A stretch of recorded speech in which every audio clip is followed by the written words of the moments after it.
I guess since I didn't say it in this stream, hello, this is Death Rider, and welcome back to Final Fantasy XII Zodiac Age. This is a bit of a dynamic that I wanted to try out that I have not yet done much with editing in general, but doing a little bit of a editing commentary, sort of. Perhaps giving some insight into the editing, or more importantly, into the actual content of the video, considering as how some of the things I may do in here may seem a little odd, like what I'm doing right here, where I'm essentially just reading the notice board repeatedly, and I accidentally actually look at that. So essentially what I'm doing here is I'm getting the Forgotten Grimoires, I think that's how you say it, where you do various things such as talking to merchants X amount of times, reading the notice board X amount of times, and I think that's basically it. Talking to various merchants, weapons, armor, magic, techniques, items. So that's what I spent the beginning of the stream doing, and I figured this voiceover, what I'm saying here, may help give some insight. So essentially the Forgotten Grimoires, whatever, are things that will allow you to get advanced item drops from particular enemies. I don't think it affects stealing. I'm pretty sure it's just item drops. And you can see right there, new bizarre goods available. So I don't remember exactly how many times you need to talk to each thing person.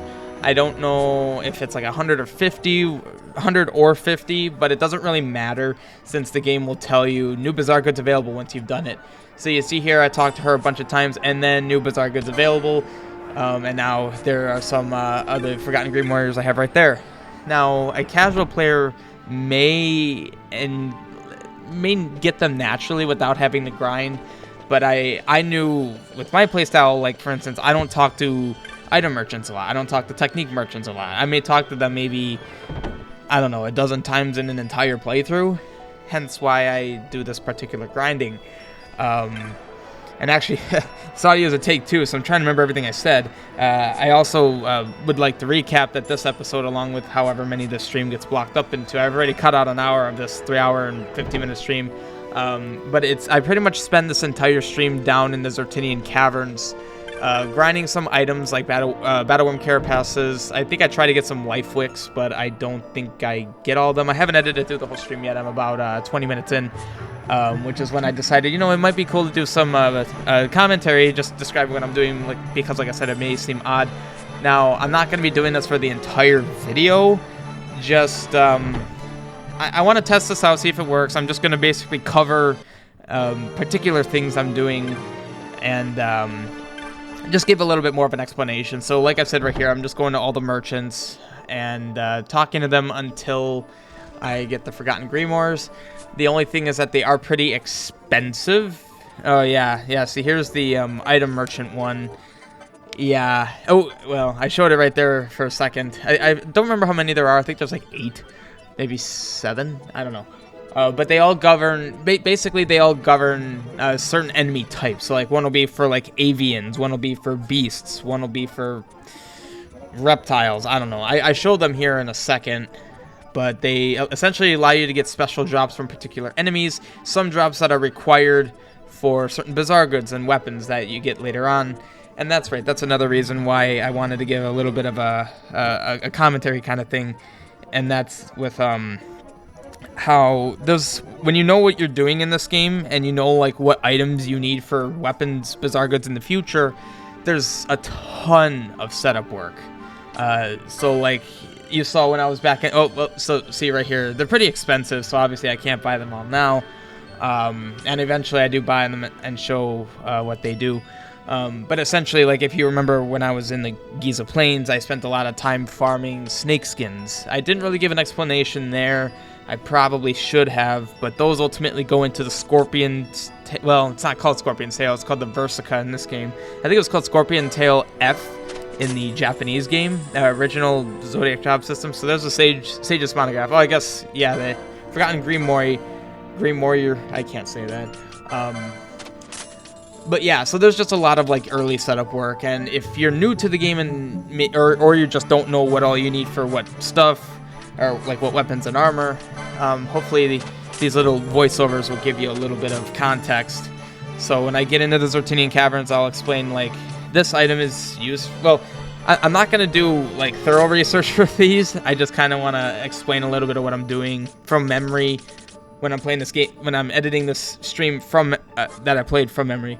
But anyway, yeah, I don't have anything else to really say here. And I guess another thing I should mention is you'll see me organize my loot items by putting some things at the top.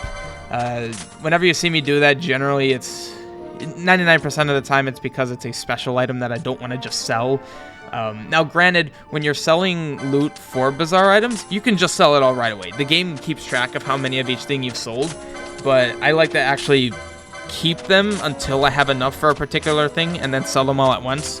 Because the thing is, if I just sold everything and I thought I had enough for an item and I don't get the item, then I'm like, well, what am I missing? I have no idea what I'm missing.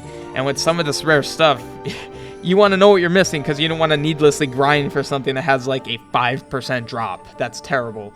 And actually, some of them are way worse than that too. You'll see when I get to the Hellgate's Flames later on in the Feywood, that gets painful. I think that item took me like a couple hours to just get like a dozen of them, which is crazy. But yeah, so just a little insight. I personally advise putting your special loot at the top. And I think this is where I look at the monograph. So like Sage monograph is superior loot from elementals. So that governs elementals. Hunter, probably Amorphs and Undead for War Mage. But you get the picture. Each one governs, yeah, Beast and Avians. So it's typically a good idea to try to get these as soon as possible in this game. Because the superior loot, again, is either used for the special items. Or it's used for the special items, but you know, some of that loot is also just really valuable. You can get a lot of gil.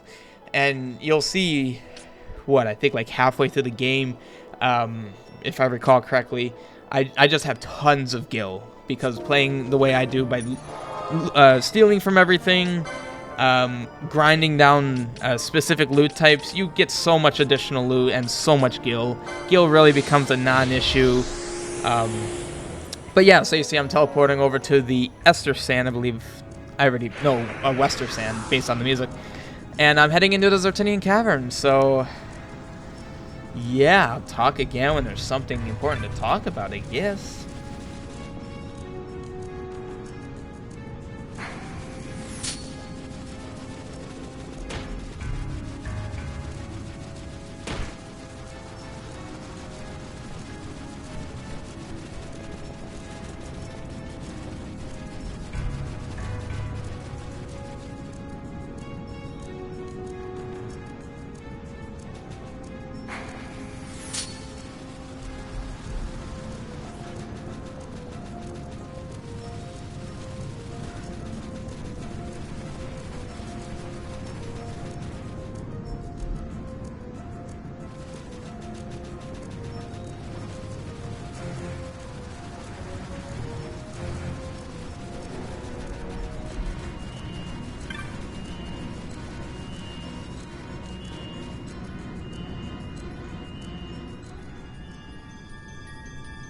Alright, so what we have here, I'm showing you the fact that I have Vaughn hooked up with the Thieves' Cuffs. I am showing this specifically because the Thieves' Cuffs allow you to steal some items that you can't steal without.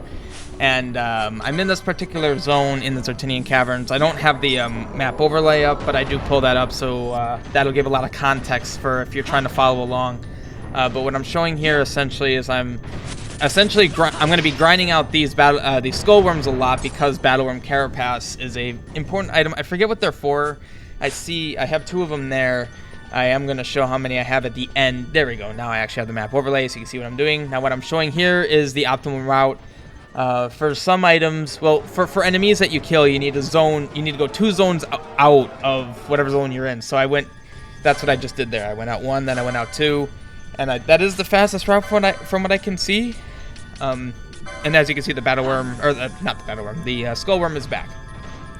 And I always have Pinello hit him with Dispel, because Bravery increases attack power, and this guy already does 1,000 damage, so I wouldn't be surprised if that Bravery one-shots you, or at least does like 1,600 damage. So there's another Battleworm Carapace. I'll probably show every single one I pick up, which I believe I will be doing. Just to show, like, you know, you get some from steals, you get some from drops. I think we even get some from poaching.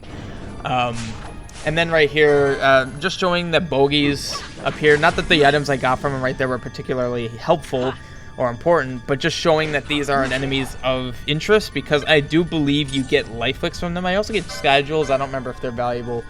Another interesting thing here, Vaughn was afflicted with Doom, which can only be removed by one of two things, either a remedy or death. And what you see me doing here, he has the Seton Grad equipped, which gives him crazy evasion, so he was able to block his own invisible shots somehow for many times.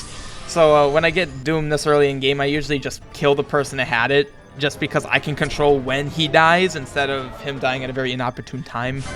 Yeah, and then I also show Demon Tail. I believe that is also a notable item. Like I said, I'm not doing like full research for this. Oh, I am wrong. The reason well, Demon Tail might be important, but the guy had is a pretty high level Mystic Armor. As you can see, it does a lot for us at this level. Yeah. So yeah, Battle Room Carapaces are kind of the main thing I'm in here for. I believe there's actually two enemies that you get them from, the Skullworms, and then there's also those Archaevises or whatever they're called, those level 99 things. I know I saw them in a previous stream/video, but you'll see later on in this I believe video, maybe the next video. I don't know how I'm going to cut it up. You can actually steal the Battle Room Carapaces from them, which of course is a bit risky because you pretty much get one-shotted by them at this level because they're level 99. They do tons of damage. But it's actually not that bad because you can just send one character in with the Thieves' Cuffs. Go steal. When he steals, zone out. And you'll see me do that later on. I just figured I'd mention that ahead of time. But yeah, that guy I have, man. It's crazy stuff.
Yeah.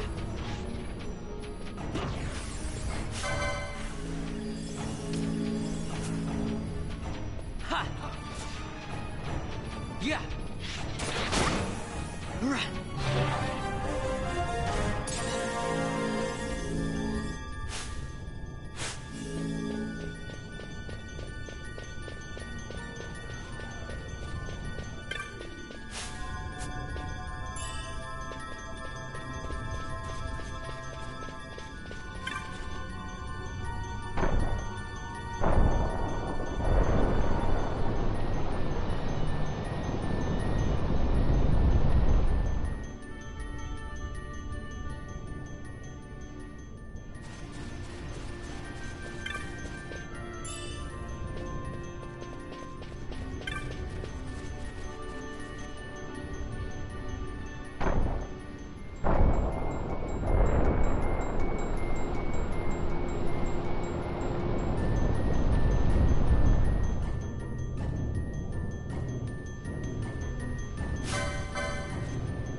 Yeah.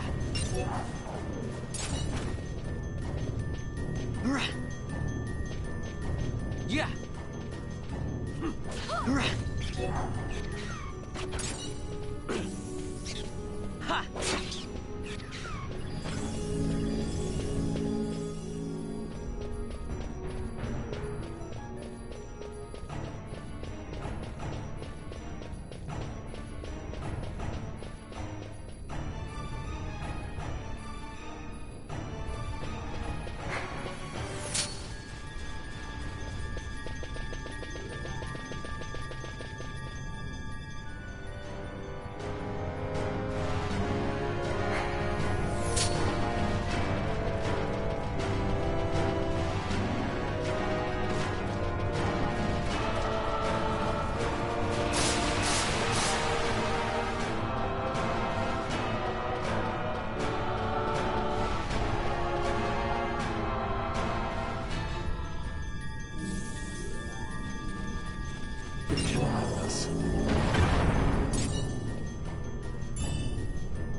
Yeah.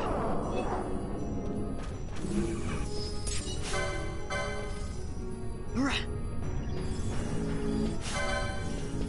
Ha.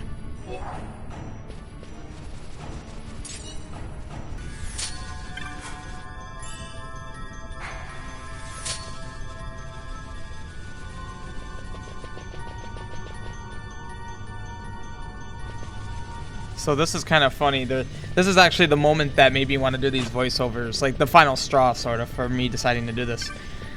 I'm showing this simply to show how deadly this place is if you mess up, just because of all the status effects and the raw damage that these enemies do.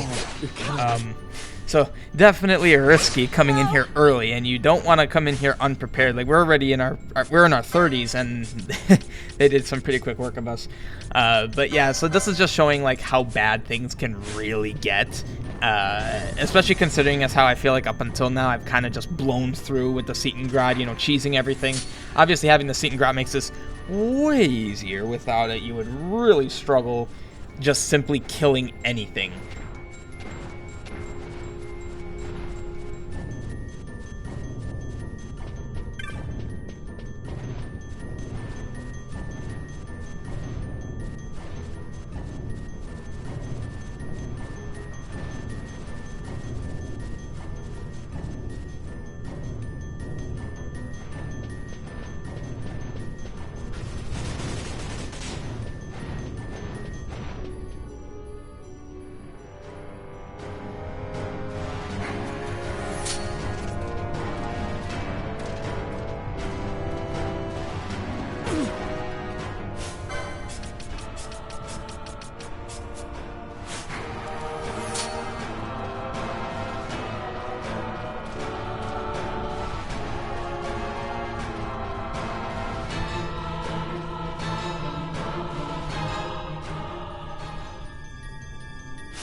So much like how with the Thieves' Cuffs and stealing you get certain items, with the Thieves' Cuffs from enemies that you wouldn't ordinarily get without the Thieves' Cuffs, there's another method of getting items out of enemies that I believe some of those items you can only get by doing it, and that's with poaching.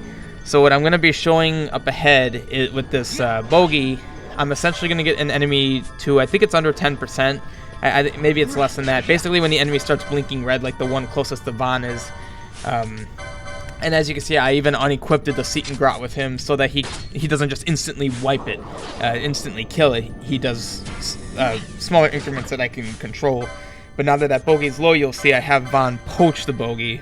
I think it's because in between these cuts, I figured out that I remember being in here trying to get life wicks. I think I'm poaching because that's like a rare poach from bogeys, and that's another thing that you'll see throughout this game, that like one given enemy can give a wide array of items only obtained by very specific means.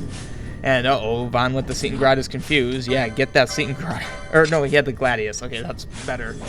I think at some point he actually does like one-shot Pinello because he had the Seitengrot and confused. A little bit dangerous. But yeah, I just wanted to explain how, because right here I poached him, but I got a Sky-Jewel, so you're probably like, well, what was the point of that?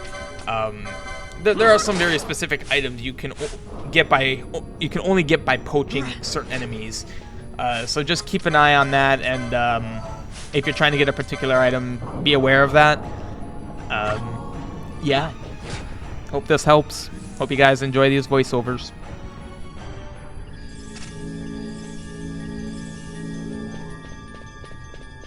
Yeah.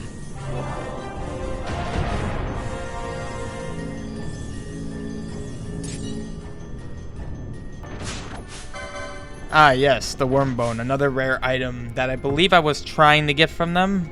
That is another valuable item, so if you're also grinding these out, if you find one of those, hang on to them. They are also pretty valuable. And basically, anytime you see me doing what I'm doing right now, just kind of sitting staring, just basking in the glory of a rare item, it's probably important.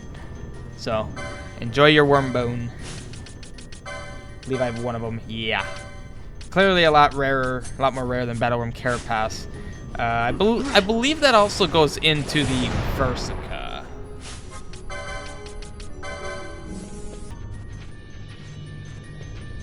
Ha. Yeah.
So the license board was something that always concerned me with editing through this playthrough because I tend to spend a lot of time in the license board.